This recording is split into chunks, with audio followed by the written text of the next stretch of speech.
Good day, everyone. I am Lorigin A. Tura. I hope you're all doing great today. Today, we are going to discuss a new topic, but before we dive into our discussion, let's start with something fun or simple activity. So, I have an activity for you. So, I want you to look at the images on the screen, and these pictures represent different forms of media, and I want you to guess the word they spell out. So, are you ready? So, let's start for the first photo. So, what do you think is the word they spell out? Okay, the second one. All right, very good. And how about the last photo? All right, very good. So, this photo is film, video, and TV. So your answers are all correct. Now let's give them a five claps. One, two, three, four, five. Okay, thank you for your participation, class. So, based on these words, do you see in the image or in the screen? Do you have any idea what is our lesson for to be? What is our lesson for today might be about? All right, that's right. Today we will talk about the power of film, TV, and video in the classroom. So, before that, before we go deeper into the to our topic, let me share to you a quote from Edgar Dale. So, Edgar Dale is a well known educator and a researcher. So, he once said, next to the home and school, I believe television have a more profound influence on the human race than any other medium of communication. So, what do you think Edgar Dale meant by this? Does anyone want to share their thoughts or ideas? All right. So your answers are correct. So let's give them a five claps. One, two, three, four, five. All right. So what Edgar Dale is trying to say is that television and by the extension of film and video, they are a powerful tools in shaping how we learn, communicate, and understand our world. Because TV, film, and video, they don't just entertain us, but they also educate us, inform us, and even inspire us. That's why they are widely used in classrooms today. Now let's define what is a TV, film, and video. First is the TV. It is the shows and programs broadcast for people to watch. This TV help us inform even though we are in our home or different places. TV help us inform on what things happen in our surroundings, and also they give us shows and programs that help us learn by it. Next is a film. When we say film, it is a longer scripted story made for theaters or streaming, which is movies fall under this category. So film have different genres that have a lot of story, which is those story we can help us to learn also. And film is they can reflect on what is happening in our world, and even though or especially on our society today. And they are a lot of characters portraying the story so that the viewers understand what the story all about. Next is the video. When we say video, it is any recorded moving images from short clips to full production, whether for entertainment, education, or documentation that help us people, or especially and the students, because in our generation today a lot of students, they are engaged on every videos na ilang makita sa different platforms. Also, video help us to learn also if we, for example, a we have a problem to understand what is the problem of a math problem. So um, you search the video about the math subject. So doon makikita mo na i-explain talaga sa video na yun. So that's why it's very helpful to our student today, because video help students to understand the concept when they are struggling to understand what it is all about. In short, TV is what we watch as a broadcast or the news. Films or movies with structured storytelling, and video can be anything recorded, short or either be long, which is each of them has a unique impact, especially on our generation for today, on how we consume information and to learn. To understand better, according to Edgar Dale, 1969, says film, video, and TV are powerful in the classroom because they transmit a wide range of audiovisual materials. This means that film, video, and TV, they help students or the people in our world learn better using both sight and sound, or students learn on what they see and on what they hear. And film, video, and TV, they making information easier to remember. Now, let's break it down into four simple parts. First is still pictures.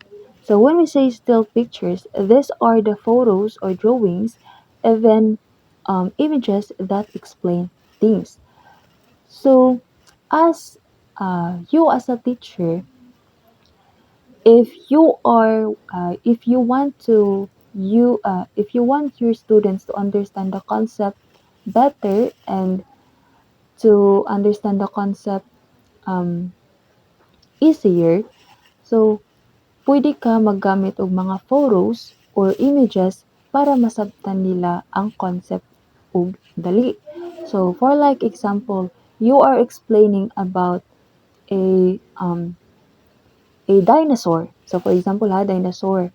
You are explaining about dinosaur. So uh, rather than you are explaining about this specific characteristics sa dinosaur, and or like what is their faces, unsa um, ilahang body, unsa ilang hulma. So so you as a teacher, para dili na ka manlisod, para di na ka maglisod nga ipasabot pa sa imong mga students ang about sa dinosaur, pwede ka nga mag-flash og photos sa TV. So dito na makita sa mga student nga pag naa na kay provide sa ila nga photo, and then makita nila in their own eyes, ma-adapt na daw nila o ma-consume na daw nila ang information nga imong gipang-ingon sa imong explanation ganiha. So if you are not, so di ba ang mga students is importante jud nga they have a kanang naa representation nga ginapakita sa ila or ginahatag sa ila, because ang mga students is dili sila dali maka-understand sa concept if wala sila'y makita. So, you as a teacher, you have a way to provide anything para masabtan nila ang concept nga imong gipasabot sa ilaha. Para imong mga student is dili na sila maglibog kung unsa ba imong gina-explain, unsa ba imong ginapasabot sa ilaha about sa concept nga imong gina-teach sa ilaha. Next is the drama. So drama is makes the learning more emotional or relatable sa imong mga students. So for example, you are talking about history sa mga novel ni Jose Rizal like Noli Me Tangere. So you are reading about that story or the novel. So rather than you are reading that a lot of words, mga sayings sa books, um, pwede ka maggamit og drama or video sa imong mga students so that they are adapting the concept. They are learning it by feeling what is happening on that event, especially sa una na past na siya. So even though sa past na siya nahitabo, the students makarelate sila sa story nga imong ginapakita as a drama. So pwede po nimo ang mga students nga pwede sila muact as the characters sa story. So that sa inana nga way is makarelate sila, ma-feel nila ang moment, ma-experience nila, and ma-feel nila ang emotion during that mga panghitabo or mga events sa past. So dira makita nimo nga they are really adapting or they are really engaging on that activity. And para pod masabtan sa imong mga students ang concept nga imong gi-explain sa ilaha about history. So drama, it is very helpful when we are explaining about history kay ang history di naman ginato siya mabalik sa karon because past na siya. So the way of drama is dira ma-relate sa imong mga students and ma-learn nila ang about sa story nga imong gina-explain rather than ginabasa lang nimo sa ila ang mga mga words sa ilaha. Next is films. So films is like a documentaries and educational videos. So films are reflecting on what things happening in real time. Like for example, di ba naka-watch mo about um, about Batang Quiapo. So that is the example of film nga a lot of story or a lot of plot twist nga naa sa story is nahitabo siya in real time. So on that way, your students, if you are explaining a different um, events, pwede nimo gamiton ang film, i-present nimo sa TV. So makita nila ang ang kanang nahitabo mga events sa films so that they can really understand the concept. Biskan pag dili na nimo i-explain sa ilaha fully ang concept nga imong gusto ipasabot sa ilaha. Lastly is the specimens. So when we talk about specimens, this is a real object. This is when the students interact with real object. There, if naay ma-interact ang mga students nga real object, their understanding deepens. Dali ra nila ma-adapt ang concept and dali ra nila ma-understand and ma-learn ang concept. So for example, you are talking about about sa rocks. So rather than you are explaining word by word sa ilaha and they are consuming the information nga imong ginaingon, pwede ka magpakita sa ilaha og rocks. Tinuod nga rocks, real object, ilang makita, ilang ma-feel. And that way, ang mga students, dili na sila mag-struggle, ma-understand ang concept about sa rocks, ang characteristic sa rocks. Because nakita naman nila kung unsa ba jud ang itsura the real rocks. And also, pwede po nimo sila, while explaining the concept of rocks, pwede nimo sila pagtuon sa uh, front to touch it para ma-feel nila kung unsa ba jud ang texture sa rocks. So dito nila mabal-an nga ang rocks is rough, naapoy smooth. So that way ang imong mga students dili na ka maglisod ipasabot sa ila ang concept about sa rocks. Next is film, video, and TV bring models of excellence to the viewer. So in a classroom, students learn best when they see example of excellence, right? So, whether in science, history, language, or the arts, TV, film, and video help bring this high quality example to students, making learning more effective and engaging. So, um, why does models of excellence mean? A model of excellence is an example of the best work behavior or skills in a certain field. When the students see real examples of success, they learn what high quality work looks like and feel inspired to improve their own skills. For like example, um, a math video showing how top mathematicians solve problems teaches students how to think critically. A documentary about a Greek writer helps students understand how to craft better stories, or a film showing teamwork in sport teaches students about discipline and collaboration. Is TV, film, and video bring the world of reality to the home and to the classroom through a live broadcast or as mediated through film or videotape. So for like example, let's say nga there is a big event happening in another country like or another places like an election, festival, or even war.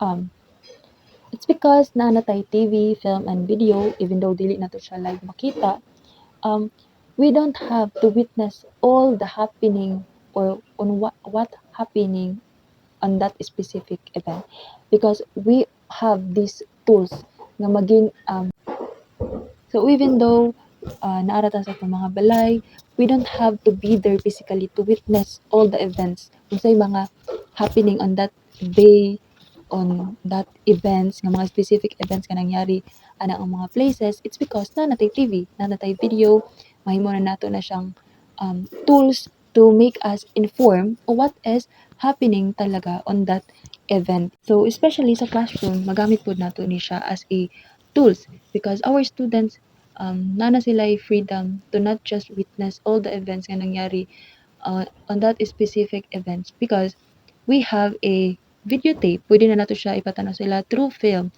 na nakita gid nila ang panghitabo fully and they are um, witness it in their own eyes. Next is make us see and hear for ourselves world events as they happen. So before TV and live video is people had to rely on newspaper or words of mouth, which could be slow and sometimes inaccurate. But with the modern technology, we can see what's happening with our own eyes, hear directly from people involved, and feel more connected to the world as we watch the video presented. Because of TV, film, and video, we don't have to rely on just words or second-hand information because we can see and hear the truth for ourselves, making us more informed about the world around us. Next is be the most believable news source. In simple terms, this means that a news source should always be trustworthy, accurate, and fair so that people can believe what they can see and what they can hear. So why is this important? Because not all news is true, right? They sometimes a lot of um, information are sometimes fake. So some media sources is na ay twist facts, exaggerated stories, or even spread false information to influence people. If a news channels or website isn't careful to the truth, people might get misinformed, um, make a bad decision, um, lost trust in the media. Um, that's why news sources must work hard to report facts honestly without bias so that people can trust them. So it is important that media, before they air the report on the people in TV, just like sa mga news or sa mga videos na makita sa sa people, is they really ensure that the process, the evidence, the information, na yung mga facts or the evidence nga ilahang makita before nga ma-air ang kanang information, so that the people um, can understand also and can trust the report nga ilahang ginapakita sa news. Because especially ang mga tao is dali ra gid sila magtuo, di ba, if nanay mga report or mga information, even though they are kanang really kanang di pa sila sure if that information is really true or fake. So that's why the media have a lot of process while before airing that specific report kay para um, mas kanang ang mga information na ma-consume or madawat sa mga tao is true. TV, films, and video make some programs understandable and appealing to a wide variety of age and education level. This means that TV shows, films, and videos should be created in a way that everyone can understand and enjoy, no matter their age, background, or education level, because it is important. So let us know why is this important, because not everyone has the same level of knowledge or experience. Um, have a lot of people, or some people are highly educated while others may still be learning. So some viewers are children while others are adults. If a program is too complicated, is many people won't understand or enjoy it. On the other hand, um, if it's too simple, educated viewers should kanang naay possible nga ma-board sila or dili sila ma-challenge. And if ang content or mga words na gikuan dito sa video is mga complex words, and naay makakita nga mga children or mga kids, na possible nga dili nila ma um, dili nila masabtan ang mga information nga gina-watch sa ilaha or ilahang gina-tan-aw.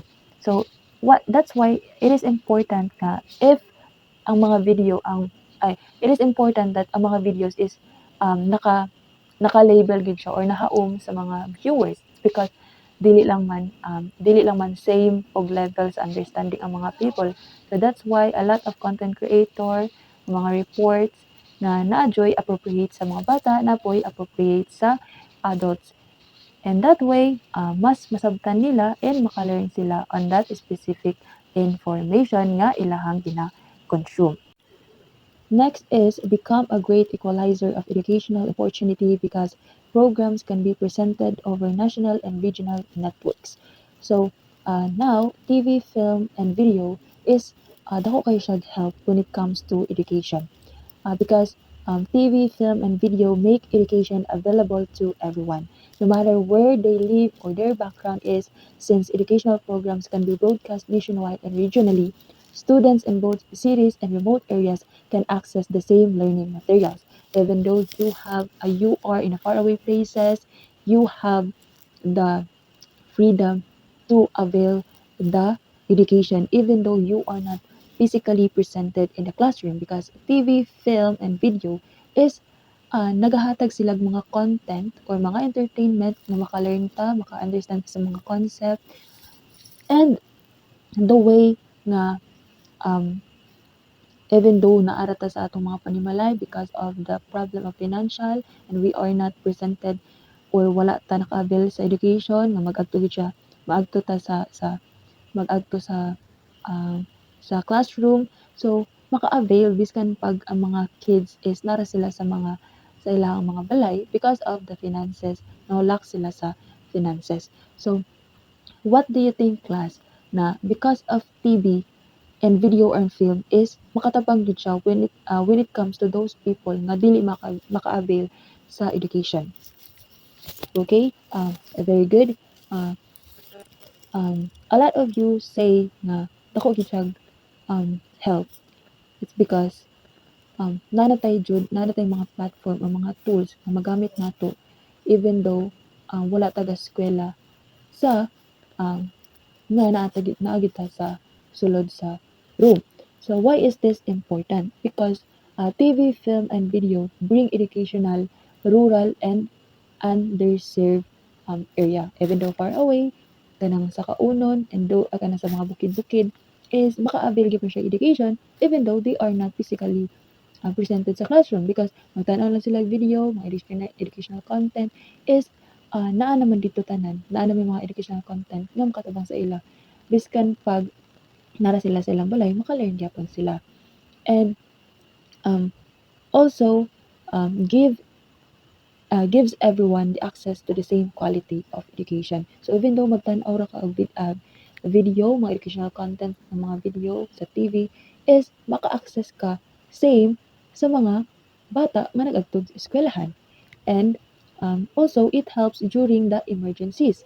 So if naay mga natural disasters, if naay mga naay TV, so dali ra nato mahabal-an nga ay nanaday natural disaster na ay bagyo nga padulong. So because of the news nga gina present sa TV is ma-aware ta nga dapat is mag-evacuate na. And also it support lifelong learning for all ages. And it provides learning in different languages. So a lot of contents din nga a lot of kanang mga ga ga-explain and ga-teach sila sa other languages. So katong mga students they are motivated to learn about languages. So pwede ra sila dito magtanaw og video about ato to understand and to learn a new language even though nara sila sa ilang mga homes. So they have the right or they can avail the access of the education even though they are not physically present sa classroom. Next is it can give opportunity to teachers to view themselves while they teach for purposes of self-improvement.